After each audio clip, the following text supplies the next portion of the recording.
आज है काम तेरा, तेरे सामने आसमां और भी है। अब मैं महाजन सर से गुजारिश करती हूँ कि वो आए और अपने ख्यालात का इजहार करें। मुख्याध्यापक जिल्हा परिषद प्राथमिक शाळा तळेगाव ही नियत वयोमानाने सेवानिवृत्त होत आहे। या सेवापूर्ती गौरवाच्या कार्यक्रमासाठी आपल्या तालुक्याच्या गटशिक्षणाधिकारी क्रांती सुवाडीकर मॅडम, त्यानंतर या केंद्राचे केंद्र प्रमुख, केंद्रातील मुख्याध्यापक, प्राथमिक शाळेचे मुख्याध्यापक, प्राथमिक मुख्याध्यापक, अंतर्गत शाळेचे मुख्याध्यापकही उपस्थित आहेत। मी आलो आणि आज नवाजी सरांकडे पाहून मला असं वाटलं हे लखनौचे नवाब दिसणार।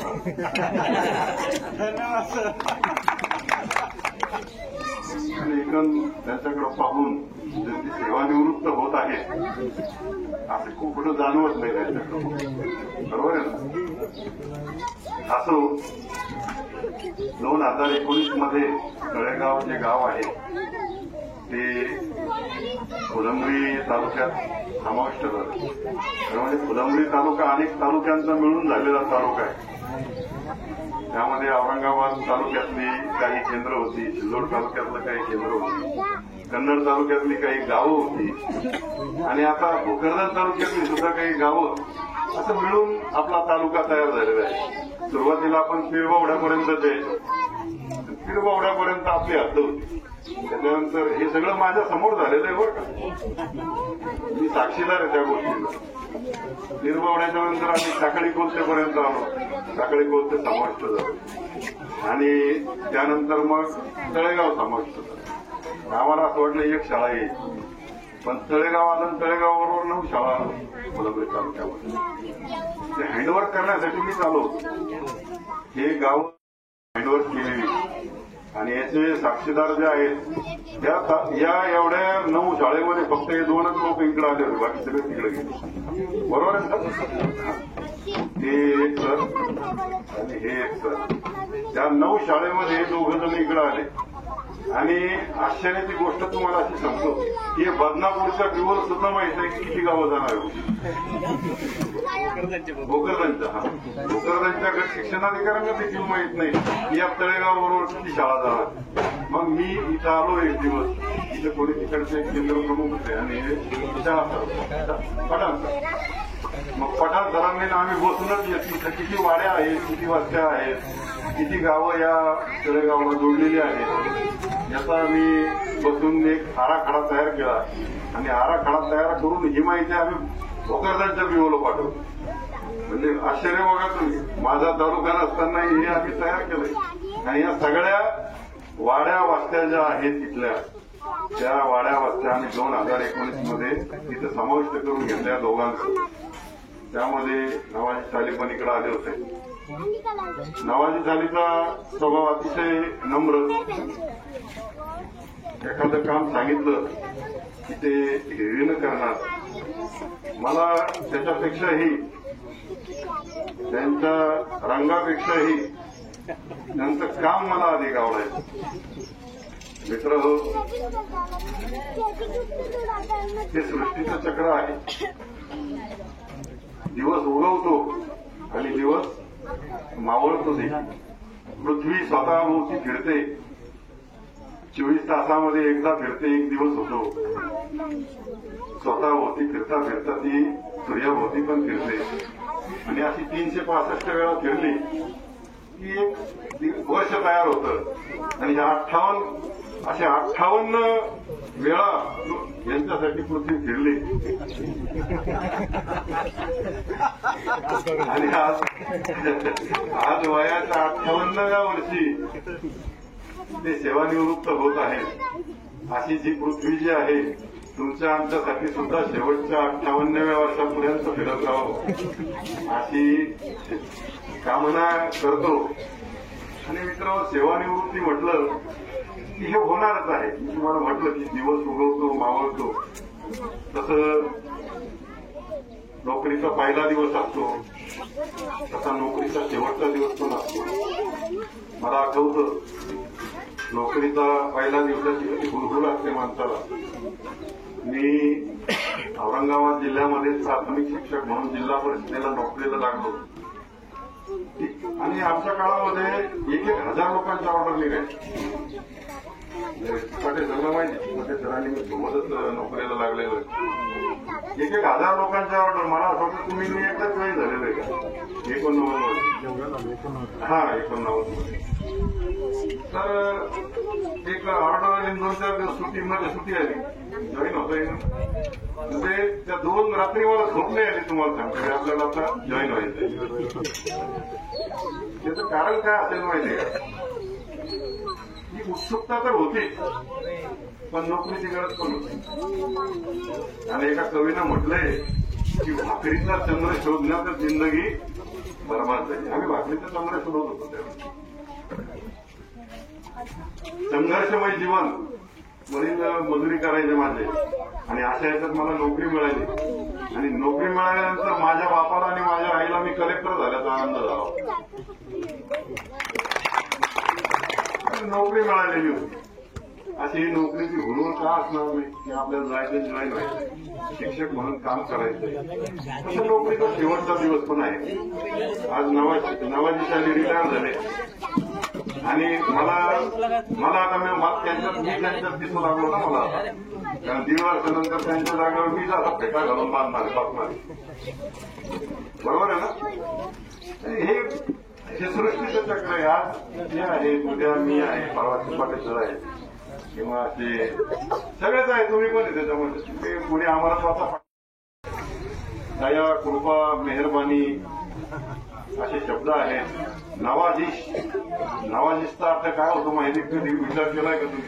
नवाजिश, दया, मेहरबानी, कृपा असे शब्द आहे त्यांच्या या नवाजिशमध्ये. आणि नवाजिश म्हणजे नवाब असा एक शब्द आहे त्यांच्या याच्यामध्ये. तो सबने नवाजा, तो नवाजी. नवाजी सर, आपण सेवानिवृत्त होत आहात. आता ऐकलंय मी तुमची मुलगी सुद्धा असिस्टंट इंजिनियर म्हणून MSCB मध्ये जॉईन झाली. महाट्रान्सकोमध्ये. ते MSCB म्हणून आपण त्याला. हा, ते महाडिस्काउंट आहे. फक्त ते वेगळे वेगळे भाग झालेले आहेत त्याचे. सगळे हे विजेचेच लोक आहेत. त्यांचे मुलं देखील कुठंतरी चांगल्या हुद्द्यावरती जॉईन झालेले आहेत. सुखा समाधानानं नवाजी सर रिटायर होत आहेत. खरं म्हणजे त्यांचं हे भाग्य. तुम्हाला सांगतो हे भाग्यच आहे. रिटायरमेंटला आपण सगळं सुस्थितीमध्ये, सुपरिस्थितीमध्ये आपण रिटायर होतोय. ते खरं म्हणजे भाग्यच आहे. एक चांगलं घर देखील असं. पूर्वी शिक्षक रिटायर व्हायचे तर त्यांचं घर देखील होत नव्हतं. कारण पगार अतिशय तोडके होते. 100 रुपयावर देखील पगार शिक्षकांचे पगार होते. आणि बँका शिक्षकांना दारात उभं करत नव्हते त्यावेळी. आता तुमच्या घरी येतात ते बँका लोन घ्या म्हणण्यासाठी. रोज 4 फोन येतात लोन देऊ का म्हणून. शिक्षकांना दारात उभं करत नव्हतं कोणी. कारण मी पण शिक्षक होतो ना अगोदर, त्याच्यामुळे मला ही कल्पना आहे. 1989 मध्ये ज्यावेळेस आम्ही लागलो त्यावेळेस बँकेचे उंबरचे झिजवावे लागायचे. कोणी कर्ज देत नव्हतं आणि मग घरं होत नव्हती. तर असे शिक्षक कसेच रिटायर व्हायचे. त्यांचे ते भाड्याच्या घरातच राहायचे. तुम्हाला त्या सोसायटीनं मध्ये मध्ये त्यांना तारलं थोडं. त्या सोसायटीमुळे त्यांची घरं झाली, प्लॉट झाले, आता घरं बांधली. परंतु शिक्षकांच्या अशी अवस्था होती त्यावेळेस. म्हणजे आणि मग मी शेवग्याला शिक्षक होतो. त्याच्यावर शिक्षक होतो शेवग्याला शिक्षक असताना शिक्षक रिटायर झाले. रिटायर झाल्यानंतर त्यांचा असा सेवानिवृत्तीचा कार्यक्रम आम्ही ठेवला शाळेमध्ये. मित्र हो, ते धाई मोकळून रडायला लागले तुम्हाला. त्यावेळेस मी नवीन शिक्षक. मला असं वाटलं एवढी मोठी सेवा झाली यांची आणि आता रिटायर व्हायचं तर यांना रडायला येते काही बरोबर नाही. मी थोडा कम्युनिस्टची माइंडचा माणूस. मला असं वाटत हे सरकलेली दुसरा माणूस एक म्हणजे नवीन माणसाला जागा मिळेल. माझाही चांगला उद्देश होता तसा. असं थोडा या माइंडचा माणूस. पण नंतर मला माझ्या एका शेजारी बसलेल्या शिक्षकाने सांगितलं की सर ते आज रिटायर होत आहेत, त्यांचं एकाही मुलाचं लग्न झालेलं नाही, त्याच्यानंतर त्यांचं स्वतः साधं घर देखील झालेलं नाही, आणि अशा परिस्थितीमध्ये आता इथून पुढे अर्धाच पगार मिळणार आहे आणि त्या पगारावर कसं चालेल, त्यामुळे त्यांच्या डोळ्यात ते अश्रू आहेत. म्हणजे ही परिस्थिती होती पूर्वी नवाजी. त्या अर्थाने तुम्ही खूप भाग्यवान आहात आणि मी पण भाग्यवान आहे बरं का. म्हणजे अजून रिटायर व्हायला बाकी आहे, पण मी पण भाग्यवान. तुम्ही भाग्यवान आहात तर मी पण भाग्यवान की आपण सेवानिवृत्तीला आपलं सगळं क्षेत्र झालेलं आहे. त्याच्यामुळे आपण त्या अर्थानं भाग्यवान आहोत. तुम्ही खूप भाग्यवान आहात. अजून तुमच्या 100व्या वाढदिवसाला येण्याचा सुद्धा आम्हाला योग येऊ मी प्रार्थना करतो आणि माझे 2 शब्द. धन्यवाद. खुर्ची कधी सरकेल सांगता येत नाही. आज 30 जून आणि आपण सर्व या ठिकाणी सिद्दीकी सर यांच्या सेवापूर्ती कार्यक्रमासाठी उपस्थित आहोत. त्यामध्ये आमचे आदरणीय महाजन सर, केंद्र प्रमुख चिपाटे सर, त्यानंतर DP जाधव सर मुख्याध्यापक, केंद्रीय मुख्याध्यापक पुंगळे सर, सर्व मुख्याध्यापक, शिक्षक वृंद आणि माझे सर्व विद्यार्थी. पहा, या ठिकाणी मी पाहते की काही गावातले लोक सुद्धा आलेले आहेत. या ठिकाणी आमच्या भगिनी चांगल्या पद्धतीने निवेदन करत आहेत. सर्व अगदी उत्साहामध्ये आजचा हा जो कार्यक्रम आहे तो पूर्ण करत आहे. आणि यावरूनच आपल्याला लक्षात येतं की सिद्दीकी सरांनी या शाळेसाठी काय केलं. मला आल्या आल्या सांगितलं चिपाटे सरांनी की ज्यावेळेस सर इथं आले त्यावेळेस पटसंख्या ही 0 अशा पद्धतीची होती, म्हणजे खूपच कमी पटसंख्या होती. आणि आज ती पटसंख्या जी आहे ती 200 पर्यंत जाईल किंवा 200च्या वर जाईल असं सिद्दीकी सरांनी सांगितलं. म्हणजे त्याच्या पाठीमागं त्यांची किती मोठी मेहनत आहे हे आपण पाहू शकतो. आणि अशाच पद्धतीनं त्यांनी जी काही नोकरी जी आहे त्यांची ती चांगल्या पद्धतीनं प्रामाणिकपणे केलेली आहे हे आपण या ठिकाणी म्हणू शकतो. पहा, हा जो कार्यक्रम आहे तो काय आहे, सेवापूर्तीचा कार्यक्रम आहे. आपण आयुष्याच्या टप्प्यावर आपल्या आयुष्याचे वेगवेगळे टप्पे असतात. सगळे शिक्षक आहेत म्हणजे सर्वांनी D.Ed केलेलं आहे, B.Ed केलेलं आहे. आपण मानसशास्त्र शिकलोय आणि त्यानुसार आपल्या वयाचे टप्पे असतात. बाल्यावस्था असते, कुमारावस्था असते, प्रौढावस्था असते. तशाच पद्धतीनं ही सेवा निवृत्ती आहे. म्हणजे सर जरी आपल्या सेवेतून निवृत्त झाले तरी सुद्धा त्यांच्या आयुष्याचा पुढचा जो टप्पा आहे तो आता या ठिकाणी त्याचं आगमन होत आहे आणि त्यासाठी ते नवीन टप्प्यामध्ये पदार्पण करत आहेत. आणि म्हणून मी त्यांना सेवानिवृत्तीच्या नंतर त्यांचं जे काही आयुष्य आहे ते अतिशय भरभराटीचं जावो, समाधानकारक जावो, त्याचबरोबर त्यांना आरोग्यदायी अशा पद्धतीचं आयुष्य लाभो अशा पद्धतीची मी या ठिकाणी सदिच्छा व्यक्त करते. आणि जास्त वेळ न घेता त्यांना, त्यांच्या परिवाराला, त्यांच्या सर्व कुटुंबाला आणि विशेषतः त्यांची जी दिदी आहे तिचं जे सिलेक्शन झालेलं आहे उपाभियंता म्हणून, रिटायरमेंट के वास्ते ये चीज बता रही है कि कितना अच्छे से उन्होंने काम किया. वो सिर्फ स्कूल नहीं छोड़ के जा रहे हैं, वो सब कुछ छोड़ के जा रहे हैं. उन्होंने काम जो किया वो सब दिख कर आ रहा है. सब उनको इंशाल्लाह याद करेंगे बहुत अच्छे से. फैमिली में जो सपोर्ट जिस तरीके से दिया है वो अपने वैसा कोई और दे नहीं सकता है. मैं उनका शुक्रगुजार हूँ उस चीज के. Thank you. स्टुडंट्स, टीचर्स आणि आजचे स्पेशल ज्यांच्यासाठी हा कार्यक्रम आहे, माझे पप्पा, सगळ्यांचं इकडे स्वागत आहे. मी पहिल्यांदा तर पप्पांना कॉंग्रॅच्युलेशन्स करेन की त्यांनी 36 इयर ऑफ सर्व्हिस कंप्लीट केले आहे आणि ही खूप मोठी गोष्ट आहे. आणि फक्त पप्पांना नाही, मी याच्यासोबत मम्मीला पण कॉंग्रॅच्युलेशन्स करेन, कारण जेवढी मेहनत पप्पांची आहे त्यांच्या मागे तेवढी मेहनत आईची पण असते. ते जर डेली टाइमवर स्कूल पोहोचणार तर त्याच्या मागे प्रिपरेशन मम्मीची असते की टिफिन हे अँड ऑल. म्हणून त्या दोघांना खूप खूप congratulation. And as a father पप्पांनी खूप काही केलेलं आहे. माझं इंजिनिअरिंगला औरंगाबादला सिलेक्शन झालं होतं तर आम्ही अंबडला राहत होतो आणि फक्त माझं कॉलेज औरंगाबादला आहे म्हणून आम्ही औरंगाबादला शिफ्ट झालो. मग पप्पा तिकडून डेली 70 किलोमीटर जाणं आणि येणं, शुगर बीपी असताना इतकं ट्रॅव्हल करायचे फक्त आमच्या शिक्षणासाठी. एवढंच नाही, बीटेक कम्प्लीट झालं. त्याच्यानंतर प्रिपरेशनसाठी हैदराबादला 2 वर्ष पाठवलं. तिकडे पाठवल्यानंतर तेव्हा काही सिलेक्शन झालं नाही, तरी असं नाही म्हणले की नाही झालं तुझं. एकदा नाही झाला, दुसऱ्यांदा परत पाठवलं. दुसऱ्यांदा पण नाही झाला तर पीजी मध्ये ऍडमिशन केलं की नाही तू पीजी कर. मग पीजी नंतर पण इतकं सेटलमेंट नाही झालं होतं, प्रिपरेशन चालू होती, लग्न झाला.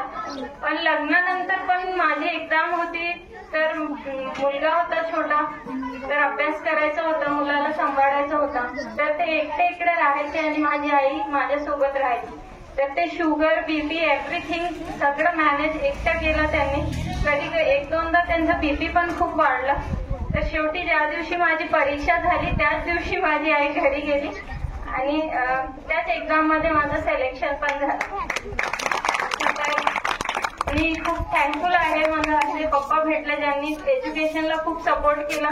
ते आपल्या स्कूलचे स्टुडंट्स असो की आम्ही असो, सगळ्यांसाठी म्हणजे एज्युकेशन मध्ये पप्पांना खूप हे आहे की सगळ्यांनी चांगलं एज्युकेशन घेतलं पाहिजे. कारण आमचं स्कूल पण ZP सारखंच होतं, असं काही खूप हाय लेवल स्कूल नव्हतं. पण इतकंच होतं की कधी आम्ही थांबलो नाही. 10वी पर्यंत उर्दू मीडियम होतं, तरी पण 11वी 12वी पण खूप साधं होतं. पण एवढंच होतं की थांबलो नाही बाबा, हे झालं तर आता पुढे हे करायचं, पुढे हे करायचं. तर शेवटी ते काही ना काही चांगलं झालं. तर या माझी जे जॉब आणि सगळं आहे त्याचे क्रेडिट मी मम्मी पप्पाला देते आणि थँक्यू. तो इतना मराठी नहीं आती, हिंदी में मैं बोल सकती हूँ, ठीक है. और मैं पप्पा की सबसे बड़ी बेटी हूँ. मैं अपने जो दिल की बात है मैं वो बोल दूंगी. ऐसी कोई प्रॉपर स्पीच तो मैंने रेडी नहीं की है, जो मेरे दिल में है मैं वो बोल दूंगी. सबसे पहले तो मैं पप्पा की सबसे बड़ी बेटी और सबसे लाडली बेटी, जिसकी एजुकेशन यहीं से स्टार्ट हुई थी. स्टार्टिंग के 3 इयर्स, फर्स्ट, सेकेंड और थर्ड, तो तीसरी तक यहीं पे कंप्लीट किया था मैंने. और उसके बाद आगे की एजुकेशन हुई है. तो पापा मेरे लिए एक सिर्फ फादर ही नहीं, वो एक मेरे मुहाफिज हैं, जिसने हर चीज की मेरे लिए, मेरी एजुकेशन, मेरी हर एक चीज, जिसके पीछे सिर्फ और सिर्फ उनका हाथ है. मैं क्या बोलूं, मतलब ऐसे है कि मैं बता नहीं सकती. इतना कुछ किए उन्होंने, इतनी कुर्बानियां दी हमारे एजुकेशन के लिए या फिर हमारी ख्वाहिशात पूरी करने के लिए. उन्होंने बहुत कुछ किए. उन्होंने खुद पे कभी ध्यान नहीं दिए, कभी खुद की कोई चीज करे ही नहीं उन्होंने, जितना हम चारों के एजुकेशन के लिए किया. बाकी कुछ नहीं. Thank you. अल्लाह ताला मेरे पापा को लंबी उम्र दे और उनको हज नसीब करे और उनकी सेहत अच्छी रहे. आई थिंक आज का मेन मकसद शायद सबको समझ रहा होगा कि तालीम की क्या कीमत होती है और कितना जरूरी है, और इसमें किसी टीचर की क्या अहमियत होती है. मेरे फादर एज अ टीचर कई लोगों को इंस्पायर किए एंड हमारी एजुकेशन के लिए उन्होंने सब कुछ सैक्रिफाइस कर दिया. एंड आई एम श्योर, और मैंने देखा है कि आप सभी बच्चों के लिए उन्होंने बहुत कुछ कुर्बान किया. मैं बस ये कहूंगा कि एक टीचर की अहमियत ये होती है कि वो बच्चों की जिंदगी बदलता है और वो बच्चे अपने साथ के पूरे खानदान को. तो शुक्रिया उनका. आगे जाके वो कितने बच्चे कहाँ जाएंगे, वो कहीं ना कहीं जिम्मेदार मेरे फादर रहेंगे. End thank you for everything. मैं बस ये कहूंगा बच्चों को कि आप लोग तालीम लेते रहिए, कभी रुकना नहीं.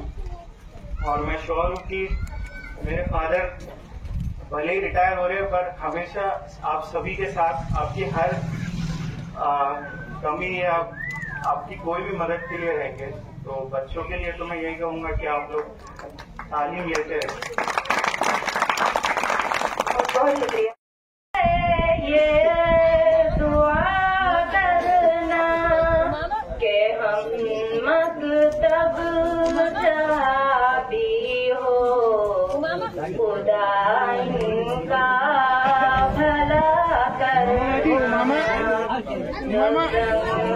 गुजराए एक पल हमेशा